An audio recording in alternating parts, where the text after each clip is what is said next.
Hello friends, if you don't know me, I am Akshaya. இன்றைக்கி நம்ம ஒரு ப்ராடக்ட் ரிவ்யூ பார்க்கலாமா? ஃபர்ஸ்ட், டீகன்ஸ்ட்ரக்டோட ஜெல் பேஸ்டு சன்ஸ்க்ரீன். உங்களுக்கு ஆயிலி இல்லைனா காம்பினேஷன் ஸ்கின்னாக இருந்துச்சுன்னா இந்த சன்ஸ்க்ரீன் த பெஸ்ட் சாய்ஸ். இது ஜெல் பேஸில் இருக்கிறனால உங்கள் ஸ்கின்னில் ஈஸியாக அப்ளை ஆகிடும்.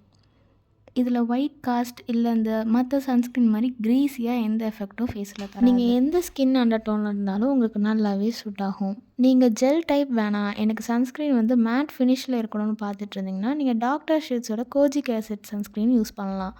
இது ஸ்கின்னில் பிக்மெண்டேஷன் இல்லைன்னா டார்க் ஸ்பாட்ஸ் இல்லை ஸ்கின் டல்னஸ் இருந்தால் இதை நல்லாவே எந்த சன்ஸ்க்ரீன் யூஸ் பண்ணுறதா இருந்தாலும் அதுக்கு முன்னாடி மாய்ஸ்சரைசர் இஸ் மஸ்ட். நீங்கள் எந்த ப்ராடக்ட் வாங்குறதா இருந்தாலும் உங்கள் ஸ்கின் டைப் என்ன, உங்களுக்கு என்ன சூட் ஆகும்னு பார்த்துட்டு அதை வாங்குங்க. இந்த வீடியோவில் ஸ்டார்டிங்கில் இன்னொரு ப்ராடக்ட்டும் இருக்கும். அந்த ப்ராடக்டோட ரிவ்யூ வேணும்னா நான் கமெண்ட் பண்ணுங்கள்.